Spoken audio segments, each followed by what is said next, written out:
Hello, everybody, and thank you for tuning in to the Indiana State Police Roadshow. I'm your host, Sergeant John Prine, Public Information Officer for the Indiana State Police Indianapolis District. The Roadshow is brought to you each and every week by the Indiana State Police Alliance and Cops for Kids, a subsidiary of the State Police Alliance. For more information about our sponsor, you can visit them at www.indianasfinest.com. I want to thank our good friend Tom Trial for all the work he does and all the equipment he brings to get us on YouTube each and every week. He does a phenomenal job. Also, check out our YouTube channel, Indiana State Police, for all the cool historical things. I think you could spend days on end watching our YouTube channel and never see the same thing twice. So really, really cool stuff on there. I want to thank our friend BK, Brendan King, Matt Hiblin for doing what they do to get us on the radio waves here at MS Communications and WIBC. Good people to work with and good partnership we have with them. And back again, because they just have so much knowledge, way more knowledge than can fit into 15 minutes. Good friends, Captain Ron Galvez and Deputy Chief Mike Pruitt from the Bargersville Fire Department. Welcome back. It's good to be back, as always. It is our favorite, one of our favorites, Mike. And, you know, we've done a lot of cool things for Halloween over the years, but all in the name of safety. And our goal is for this Halloween to be just as safe as the last one. Well, I know why it's one of your favorites is because you don't have to buy a mask to be scary. And that's He'll be here all night, ladies and gentlemen. So I just had to get that out there right out of the gate. I was trying to figure out a way I could work that in for you. So, yeah, I beat you to the punch on that one. Yeah. But yeah. How many Halloweens have you ever dressed up like a police officer? None. Never have. I'll admit it right now. It's not because I didn't want to. See, there we go. That's what I thought. You know, I found other. It's just that you couldn't cut it, right? I found other occupations that were just, I don't know. I just never did. Right. Sorry to disappoint you that I've never done that. Yeah, no, we do appreciate it. So let's see. We're probably at the point now where we have the costumes, or maybe we're shopping for the costumes. Mike, what are some of the bullet list items that parents must think about when they're buying their child a costume for trick-or-treating? Right. Well, first of all, we always recommend that you buy something that is commercially made, especially for the little ones, and that's just because they have fire retardant put in on the materials. Sometimes when we create our own costumes, which we can be really creative sometimes and come up with some cool stuff, they may not be the safest to wear and they may not be reflective. So, you know, when you buy a costume a lot of times at a big box store, Target, Walmart, wherever you're going to go like that, or even the costume stores that are open around the area, you know, you're looking for the colorful costumes, things that can be seen. So other than dressing up like the Grim Reaper, which isn't very visible sometimes at night, you know, get comfortable things that fit properly. So when they're running house to house, they don't trip and fall, especially when they're crossing the street. So those are things that we need to be looking for and make, you know, we always say, hey, paint the face up a little bit. Don't put a mask on their face because that takes away that visibility of being able to see where they're going. Sometimes you talk about, though, to test that paint on your arm a couple hours or a couple days before because you want to make sure there's no allergic reaction. Yeah, I mean, that's something that's very important to test it out. I mean, most of these facial painting kits that you get out there, they're pretty safe to use, but test it out on the skin, make sure nobody's got an allergic reaction to that. And then, you know, it seems like some of the coolest costumes that I see for my children are the ones that are probably the hardest for them to see out of, like cool masks and that really limit their visibility. Talk about some of the dangers that come along with those. Yeah, I mean, when you're like looking through a couple little eye holes out of a mask, you lose that peripheral visibility, and you find yourself, if you're not paying attention to your kids, they end up running out in front of a car, tripping on a sidewalk. And so, you know, it just goes back to that, hey, maybe we should just do the facial painting thing instead of putting a mask. And maybe we want to expand the eye holes in the mask, if possible, so they can see a little bit better. But, wearing that mask, and I never liked wearing a mask anyhow because, you know, unless I was, you know, fighting raging fire or something like that, John. But wait a minute. Let's visit that topic here, Mike. There was a time, John. Fought a raging fire? There was a time when I fought raging fires. Okay, so now I just instruct guys on how to fight raging fires. But anyhow, back on topic. You know, let's not get off topic here. Okay. So I never liked wearing a mask just because it was hot. You know, especially, you know, October doesn't always mean there's going to be cool weather and my visibility. You know, and I like to eat my candy as I go. So every time I was pulling my mask up and eating my candy and pulling it back down. And most kids you see that wear a mask halfway through trick-or-treating, they got that thing off and you're like, what are you supposed to be? It's just yeah. And so Ron, what are some things we've talked about the costumes, but we know that Halloween night our pedestrian crashes increase substantially because there's a lot of people out walking. What should drivers be thinking about on Halloween night? Yeah, well, number one, first and foremost, we want to make sure that people that are out driving aren't driving under the influence. So, don't drink and drive. Put your cell phones down.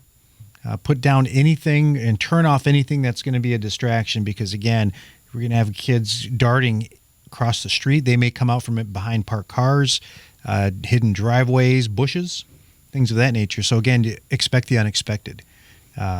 And they may not be able to see well, right? They've got their mask on. They may have true tunnel vision. And they really just can't see. And they're excited, right? I mean, we all remember kids and how many pillowcases full of candy we could try to get in one night. I mean, it's just part of it. Yeah, absolutely. And if you're a parent, transporting your children or a group of kids from, say, one subdivision to another, have a plan, have a communications plan where you're going to meet up at, time frames, things of that nature. So we're not out looking for lost kids, because that would be the worst. That would be the absolute worst. But again, safety on our roadways is paramount, and you're not going to be the only car. There's going to be other vehicles out there. So we talked about it earlier in another segment.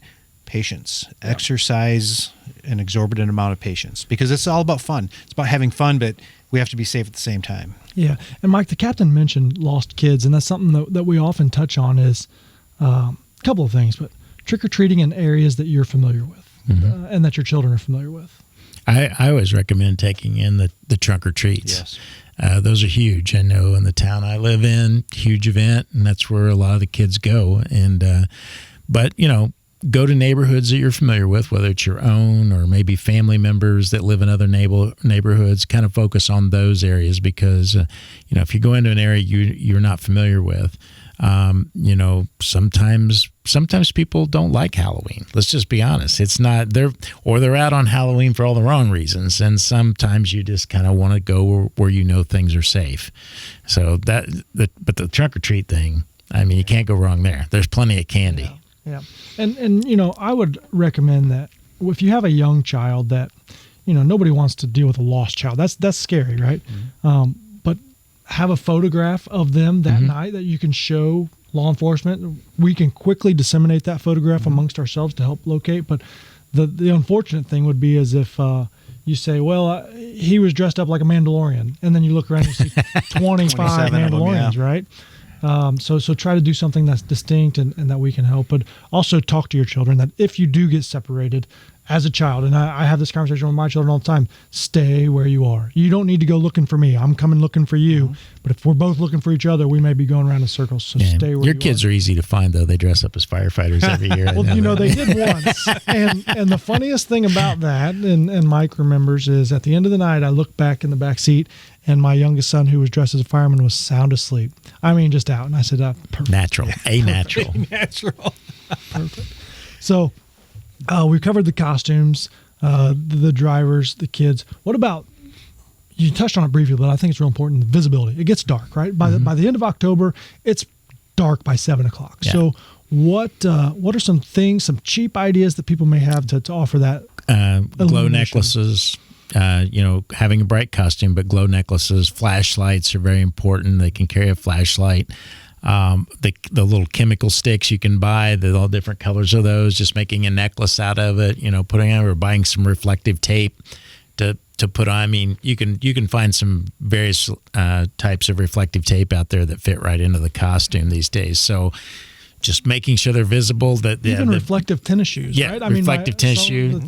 Something like that is simple. You've got a pair of the blinky light ones. I've seen you running in them before. And they've got the wheel in the back that I can skate on. Yeah. Yeah. Sure. I mean, when you wear those, you remind me so much of Forrest Gump. It's unreal, but that's,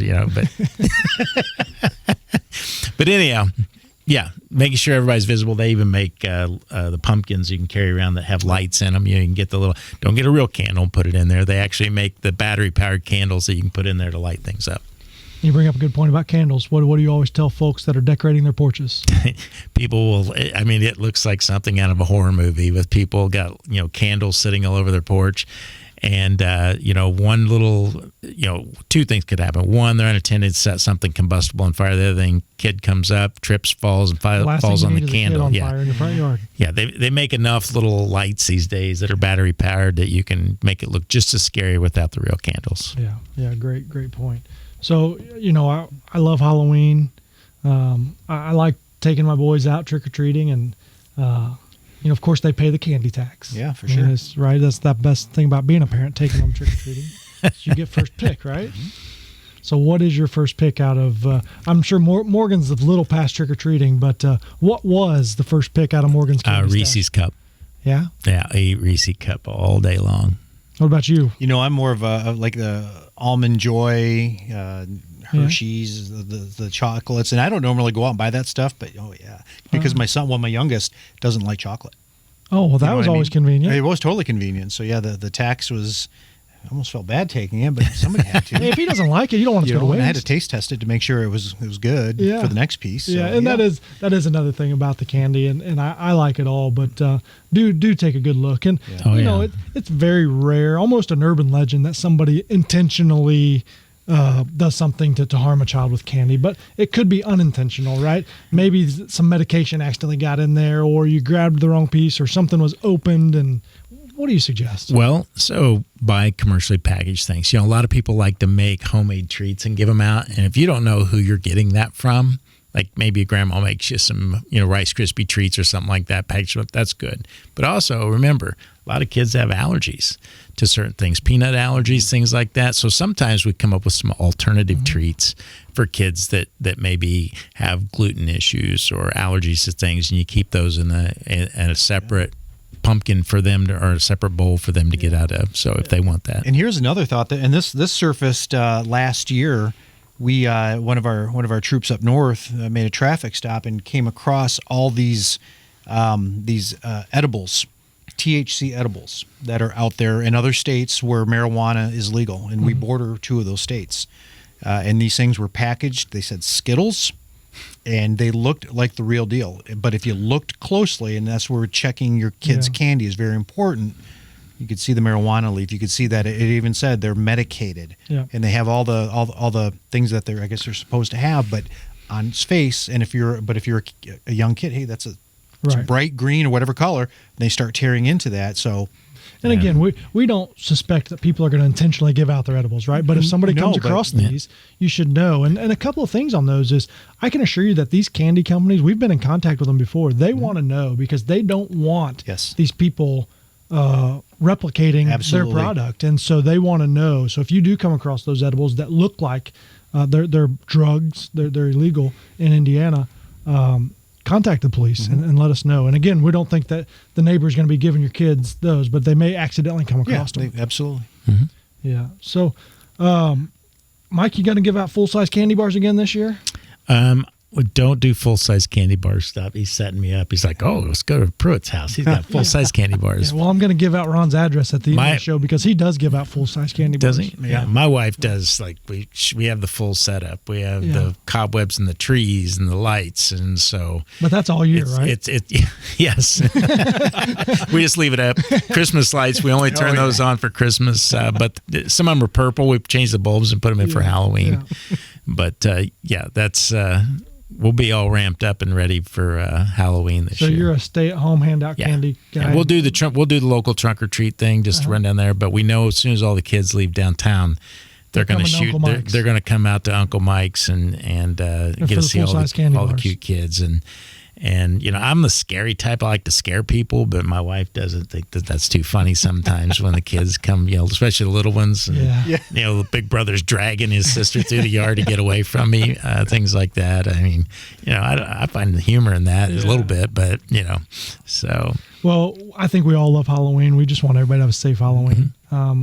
We are thankful at the end of the night when we get through it and none of us have to respond to an emergency that somebody was hurt.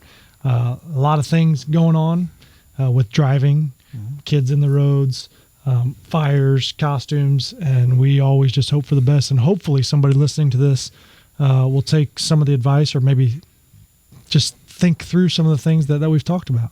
So I have one funny story in closing. I have 15 seconds. Oh, well, I'll close. I'll save it for another day. You sure? Yes. That's more than 15 seconds. Yes. All right. We'll have to buy some airtime to get All a little right. longer. Right.